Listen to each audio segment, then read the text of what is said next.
The GLAM Witch is the documentation of my personal practice as a witch and as a devotee to the goddess Lilith. I call this practice the Great Lilithian Arcane Mysteries, or simply GLAM for short. This is my manifesto for spiritual survival and my testament for finding empowerment at what makes you uniquely you. The book covers 4 main sections that explore Lilith's history, or shall we say herstory, as well as different ways that one can apply her archetype to a magical path. There are a bunch of different spells and rituals within the book that the reader can use to cultivate confidence, sizzle with sensuality, and stand up to adversity, all the while achieving spiritual empowerment and establishing unapologetic authenticity. There are a number of different stories about Lilith, and in most cases she remains an aspect of the ancient goddess. Her origins come from Sumerian time, where she was considered to be a wind spirit and is a handmaiden to the goddess Inanna.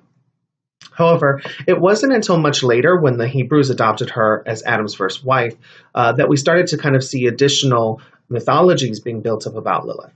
That one in particular showcased her as Adam's first wife, created the same as her, however, he tried to oppress her. So Lilith found the courage within to fly from Eden for a free life, and in doing so was cursed by the patriarchy. However, despite their calculated attempts to shut her out and paint her as a horrific demoness, she lives on. And today, she has risen to a place of elevation within modern occult practices as the quintessential goddess, revered for her fierce independence, stance on equality, carnal appetites, and overall lust for life. I've noticed a growing interest in Lilith in the last couple of years, particularly in the media, with her coming up in a lot of different sci-fi and horror films and TV shows.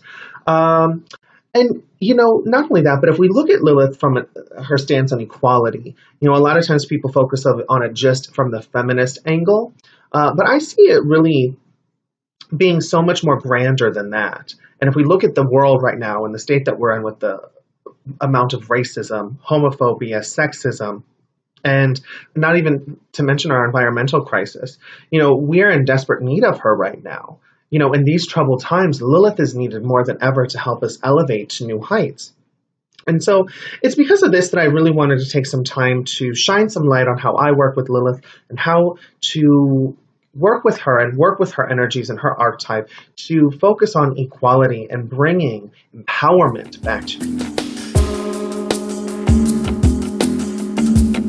With my practice of Lilith-based witchcraft, I anchor it in 5 spiritual laws.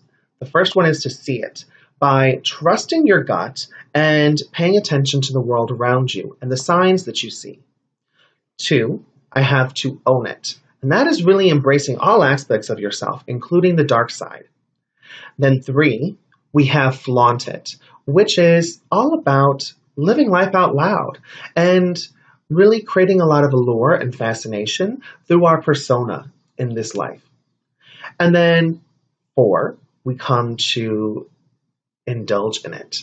And that's really about embracing self-love through primal and instinctual pleasure. And lastly, with 5, we come into defend it, which is ways that we can work with magical protection and defense. And when all 5 of these are intertwined and flowing at the same time, it comes into being it, allowing you to love yourself and attract the life that you want. And in the end, the most powerful ritual that any of us is going to ever be able to perform is to live life without any apologies, authentically on our terms. And that is the ultimate lesson of Lilith, to enjoy your life, fortifying the lifestyle of the Glam Witch. My goal for this book is that it inspires others on their path in the same way that I was inspired, whether that is through working with Lilith, which I talk about heavily within the book, or in just showcasing that you can create any type of a spiritual path that you want according to your own world, your own ways, and what makes sense to you. My hope, though, is that in exploring and sharing Lilith's mysteries with others, that one will grow spiritually and mentally by cultivating confidence, overcoming adversity, and achieving authenticity through magical means. This book is dedicated to the outcast, for Lilith was the outcast, and it's my hope that What it offers to people is a home and a place to rest.